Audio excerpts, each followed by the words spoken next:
sini kami sebagai kelompok 9 kelas Indralaya dengan MK Belajar dan Pembelajaran yang akan menjelaskan materi mengenai pembelajaran yang berpijak pada teori belajar kognitif. Pertama-tama perkenalkan, nama saya Mas Agus Samarrafi Safari dengan anggota lainnya yaitu Muhammad Anjali, Imam Tantowi, dan Oktariana Rusli. Dosen pengampu pada MK ini ialah DRS Iqbal Barlian MPD dan Dewi Pratita SPD MPD. Dalam uraian materi pada video ini yaitu 1. Penerapan model pembelajaran teori kognitif, kelebihan dan kekurangan teori belajar kognitif, aplikasi teori kognitif dalam kegiatan pembelajaran dan contoh penerapan teori belajar kognitif. Teori belajar kognitif merupakan teori belajar yang muncul setelah teori behavioristik. Hadirnya teori belajar kognitif untuk merespon teori belajar behavioristik yang hanya memerhatikan kondisi psikologi saja. Teori belajar kognitif lebih mementingkan proses daripada hasilnya. Pembelajaran kognitif merupakan gaya belajar aktif yang fokusnya memaksimalkan potensi otak.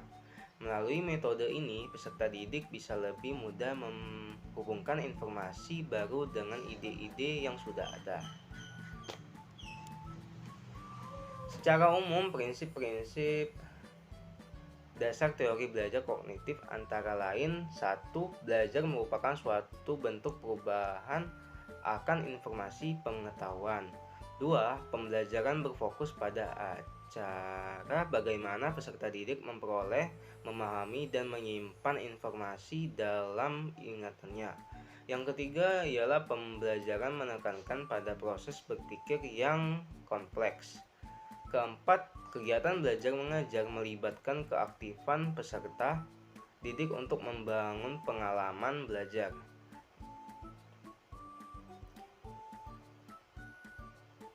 Dan kelima, tergantung pada informasi yang diberikan guru, tapi juga pada cara peserta didik memproses informasi tersebut.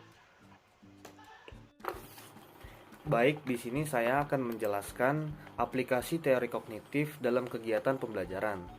Hakikat belajar menurut teori kognitif dijelaskan sebagai suatu aktivitas belajar yang berkaitan dengan penataan informasi, reorganisasi perseptual, dan proses internal. Kegiatan pembelajaran yang berpijak pada teori ini sudah banyak dilakukan. Dalam merumuskan tujuan pembelajaran dan mengembangkan strategi serta tujuan pembelajaran, tidak lagi mekanistik sebagaimana dilakukan dalam pendekatan behavioristik. Kebebasan dan keterlibatan siswa secara aktif dalam proses belajar amat diperhitungkan agar belajar lebih bermakna bagi siswa. Adapun kegiatan pembelajaran yang mengikuti prinsip-prinsipnya yaitu sebagai berikut. Yang pertama, siswa bukan sebagai orang dewasa yang mudah dalam proses berpikirnya. Mereka mengalami perkembangan kognitif melalui tahap-tahap tertentu. Lalu anak berusia dini, prasekolah, dan awal sekolah dasar akan dapat belajar dengan baik terutama jika menggunakan benda-benda konkret. Lalu yang ketiga, keterlibatan siswa secara aktif dalam belajar amat diperhitungkan. Karena dengan hanya mengaktifkan siswa, maka proses asimilasi dan akomodasi pengetahuan dan pengalaman yang terjadi dapat terjadi dengan baik. Keempat, untuk menarik minat dan meningkatkan retensi belajar, perlu mengaitkan pengalaman atau informasi baru dengan struktur kognitif yang telah dimiliki si pelajar. Lalu selanjutnya, pemahaman dan retensi akan meningkat jika materi pelajaran yang disusun dengan menggunakan pola atau logika tertentu dari sederhana menuju kompleks. Lalu keenam, belajar memahami akan lebih bermakna daripada belajar menghafal. Agar bermakna, informasi itu harus baru dan disesuaikan dan dihubungkan dengan pengetahuan yang dimiliki oleh siswa. Lalu yang terakhir, adanya perbedaan individual terjadi pada siswa itu perlu diperhatikan karena faktor ini sangat mempengaruhi keberhasilan belajar siswa. Perbedaan tersebut misalnya seperti pada motivasi, persepsi, kemampuan belajar, kemampuan berpikir, pengetahuan awal, dan sebagainya. Kelebihan dan kekurangan teori belajar kognitif. Berikut yang merupakan kelebihan dan kekurangannya. Pertama, kelebihan teori kognitif. Dalam teori belajar kognitif, pengetahuan didapatkan dari hasil interaksi antara peserta didik dengan lingkungan yang meliputi perolehan keterampilan dan pengalaman baru. Menurut Piaget, kedua hal tersebut memungkinkan anak menjadi semakin kritis dalam berpikir. Selain itu, ada beberapa kelebihan dari teori belajar kognitif diantaranya. 1. Dengan menerapkan teori belajar kognitif, pemahaman peserta didik untuk memperoleh informasi baru akan meningkat. Kedua, secara tidak langsung teori ini juga bantu meningkatkan kepercayaan diri peserta didik dalam melaksanakan sebuah tugas. 3. Meningkatkan kemampuan belajar seumur hidup. Di tahap pembelajaran selanjutnya, peserta didik bisa membangun ide-ide dan menerapkan konsep-konsep baru untuk pengetahuan yang sudah ada. Keempat, peserta didik memiliki bekal keterampilan yang mereka butuhkan untuk belajar secara efektif. Dengan begitu, peserta didik mampu mengembangkan kemampuannya dalam memecahkan masalah.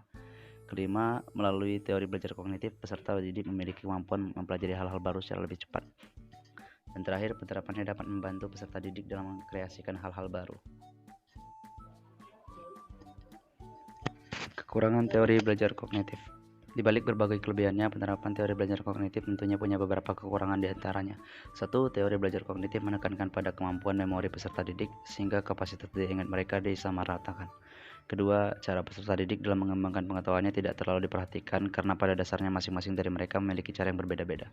Yang ketiga, jika kegiatan belajar mengajar hanya menerapkan metode kognitif, kemungkinan besar bagi peserta didik tidak akan dapat mengerti sepenuhnya tentang materi yang diberikan. Dalam mengatasi hal ini, penerapan metode ini bisa digabungkan dengan metode atau teori belajar lainnya. Baiklah, selanjutnya saya akan menjelaskan contoh penerapan teori kognitif dalam kegiatan pembelajaran. Dalam menerapkan teori belajar kognitif, pendidik perlu berfokus pada proses berpikir siswa dan memberikan strategi yang tepat dengan melibatkan siswa dalam berbagai kegiatan. Misalnya, memberikan waktu kepada siswa untuk bertanya, memberikan kesempatan kepada siswa untuk membuat suatu kesalahan, kemudian memperbaikinya, serta merefleksikan diri untuk membantu siswa dalam memahami proses mental. Berikut contoh kegiatan yang dapat pendidik terapkan dalam kegiatan pembelajaran kognitif. Antara lain, yang pertama, pendidik dapat meminta siswa untuk merefleksikan pengalaman mereka melalui pembuatan jurnal atau laporan harian tentang kegiatan apa saja yang mereka lakukan. Yang kedua, mendorong diskusi berdasarkan apa yang diajarkan dengan meminta siswa untuk menjelaskan materi pembelajaran di depan kelas, kemudian mengajak siswa yang lainnya untuk mengajukan sebuah pertanyaan.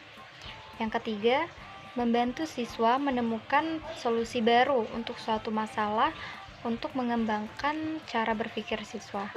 Yang keempat, pendidik dapat meminta siswa untuk memberikan penjelasan tentang ide atau pendapat yang mereka miliki. Yang kelima, pendidik dapat membantu siswa dalam mengeksplorasi dan memahami bagaimana ide-ide tersebut dapat terhubung. Yang keenam, meningkatkan pemahaman dan ingatan siswa melalui penggunaan visualisasi dan permainan dalam penyampaian materi. Baiklah, berdasarkan materi dan penjelasan yang telah disampaikan oleh kelompok kami, maka dapat disimpulkan bahwa teori belajar kognitif merupakan teori belajar yang muncul setelah teori behavioristik. Hadirnya teori belajar kognitif untuk merespon teori belajar behavioristik yang hanya memperhatikan kondisi psikologi saja.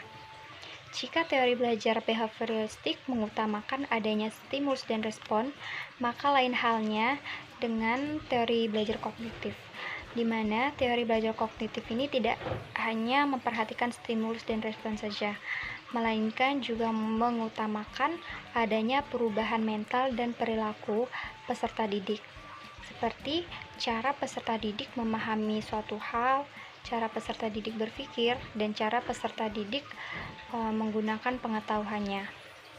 Kegiatan pembelajaran yang berpijak pada teori belajar kognitif ini sudah banyak digunakan dalam merumuskan tujuan pembelajaran, mengembangkan strategi dan tujuan pembelajaran, tidak lagi mekanistik sebagaimana dilakukan dalam pendekatan behavioristik.